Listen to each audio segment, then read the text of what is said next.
So here we are, 4 days into the Volvo Ocean Race, and we couldn't have had a more dramatic start. Right now the fleet has passed Rabat as they head for the Canaries. In stark contrast to the extreme weather conditions they faced before, out in the Atlantic the wind has dropped, making progress slow.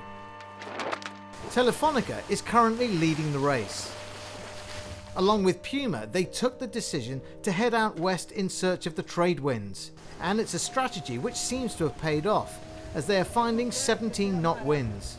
Groupama, on the other hand, made a big call and decided to hug the coast and steer a more direct course. It's a gamble because inshore the winds are lighter, only 8 knots. But if they find the wind, they're more southerly than the rest of the fleet and could take advantage.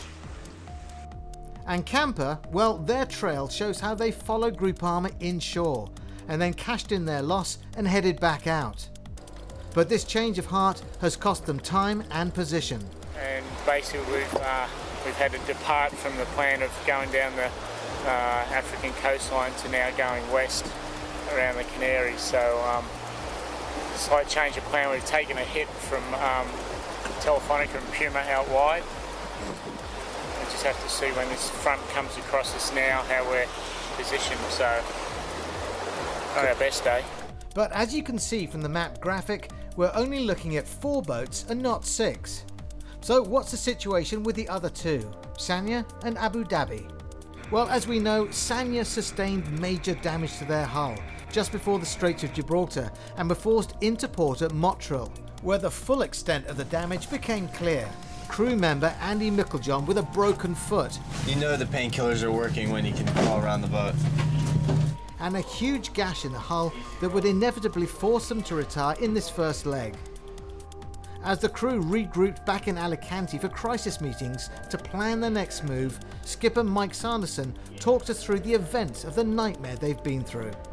I'd actually just gone back down below and was sitting in the nav station and suddenly felt the boat sort of do this very odd lurch, and kind of like we were dragging the keel through some really soft mud or something. Got everyone out of their bunks and into life jackets, and because if the watertight door had broken, we would have sunk. I have to believe, looking at the way the damage is, that we've landed, we've hit something, and then that's put a puncture wound in, which has then started peeling the boat away.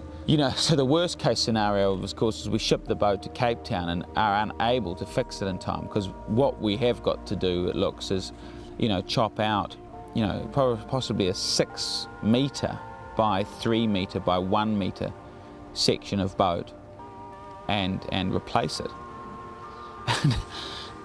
So that's no small task. Down on the dock this morning, Mike Sanderson was commiserating with Abu Dhabi skipper Ian Walker. Having lost their mast, Abu Dhabi are in a race against time to get their boat back in the water, rejoin this leg and possibly catch the fleet. Well, to be honest, I want to get them back in the race in the next 24 hours if I can, because the fleet aren't getting away that fast and it wouldn't be impossible to catch them up. Since the race started, we've had nothing but high drama. But after all, this is the Volvo Ocean Race. Join us again as we follow the continuing story.